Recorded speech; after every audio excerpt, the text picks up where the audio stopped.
Hi, this is Lawrence Sanek at Home Seller Home Buyer Podcast. This episode's sponsor is Castle Dream Real Estate.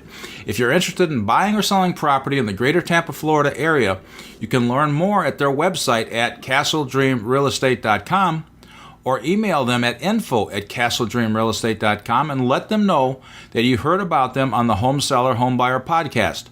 Castle Dream Real Estate is bringing you Home Seller episode number 19, Why You Need to Get an Appraisal.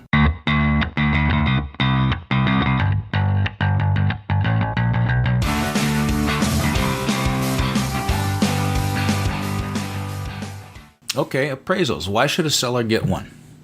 Well, the facts about residential real estate appraisals in Bankrate's annual closing cost survey, the average appraisal cost around $405 in 2014. Buyers sometimes pay for the appraisal when it takes place, and other times the fee is included in the closing cost paid on a settlement day, the day the actual closing takes place. Appraisals are an important part of your home selling transaction.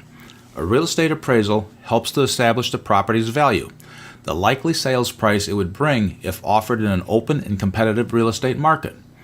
The lender will require an appraisal when you ask to use a home or other real estate as security for the loan, because it wants to make sure the property will sell for at least the amount of money it is lending. Don't confuse a comparative market analysis, or CMA, with an appraisal. Real estate agents use CMAs to help home sellers determine a realistic asking price. Experienced agents often come very close to an appraisal price with their CMAs, but an appraiser's report is much more detailed and is the only valuation report a bank will consider when deciding whether or not to lend the money. About appraisers and appraisals. Appraisers are licensed by individual states that after completing coursework and internship hours, they familiarize them with their real estate markets. The lender might use an appraiser on its staff or contract with an independent appraiser. If you are allowed to choose the appraiser and it isn't someone the lender is familiar with, the results might be subject to review before they are accepted. The appraiser should be an objective third party, someone who has no financial or other connection to any person involved in a transaction. The property being appraised is called the subject property. The buyer will probably pay for the appraisal when they apply for the loan.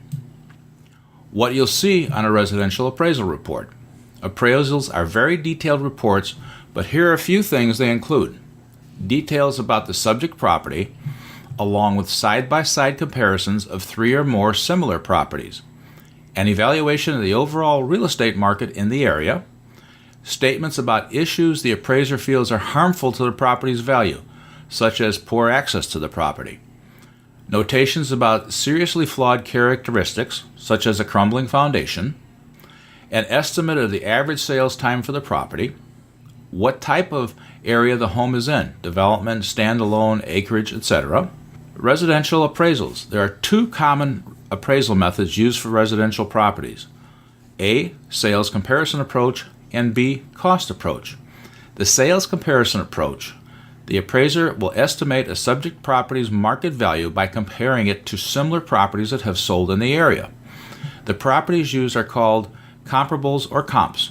No 2 properties are exactly alike, so the appraiser must compare the comps to the subject property, making paperwork adjustments to the comps in order to make their features more in line with the subject property.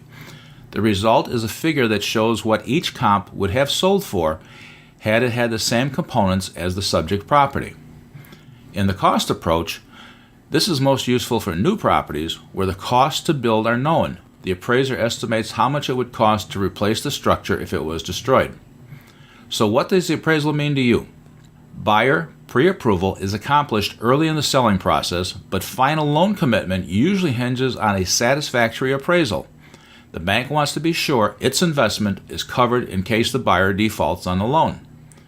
If the property appraises lower than the sales price, the loan might be declined, but that isn't the only hurdle it must pass.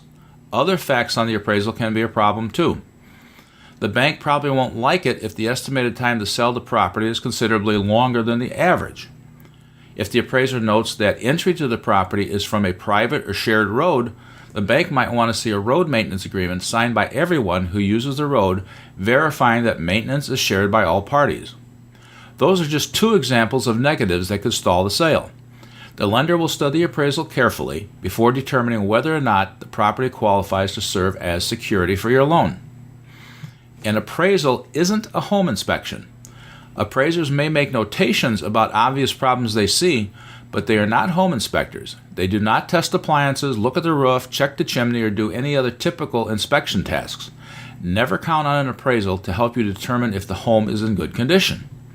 If the appraisal comes in low, don't panic, because there are steps that can be taken to help with that low appraisal. If the appraisal uncovers other problems, remember that most problems are correctable. Try to keep your cool and work through the issues one step at a time. Now, those solutions for the low appraisals. The buyer can make up a difference in cash.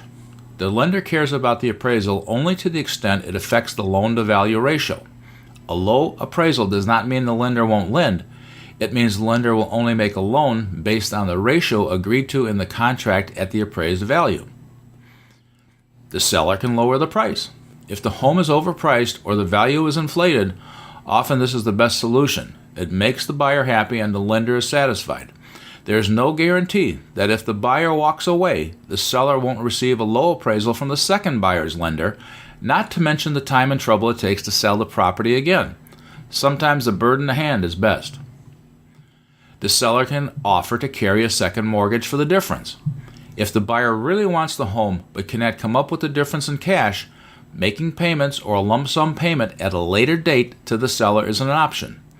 After the escrow closes, sellers often retain the right to discount the second mortgage, sell it for less than face value to an investor. This is done occasionally, but not very often. Order a second appraisal. First, if your loan is an FHA loan, ask the lender for a list of approved FHA appraisers. Either the seller or buyer can pay for the second appraisal, or they can share the expense. Sometimes the second appraisal will come in higher than the first, especially if the first appraiser was inexperienced or made mistakes. If your loan is a conventional loan, then it is subject to the rules of the Home Valuation Code of Conduct, also known as HVCC. Barb Torres, an accredited senior appraiser, says as soon as the parties find an appraiser is coming out who is not familiar with the market, they have every right to contact the lender, preferably in writing, to demand a local appraiser be used. Supply a list of comparable sales. Ask the agents involved to put together a list of recent comparable sales that justify the agreed-to sale price. Submit that list to the underwriter and ask for a review of the appraisal. Also ask the agents to call listing agents of pending sales to try to find out the actual sale price of those properties. Listing agents do not have to disclose the sales price, but many are happy to help out because they could find themselves in the same situation. Cancel the transaction. Many purchase contracts contain a loan contingency. If the appraisal comes in low, the buyer does not qualify to buy the property at the agreed-to terms in the contract. A properly written loan contingency allows the buyer to cancel the contract and requires the seller to release the buyer's earnest money deposit. This is where all parties involved in the sale must step back and look at the possibilities and determine together if there is any way to come to a compromise to get the sale completed, if the appraisal comes in below the agreed-to purchase price.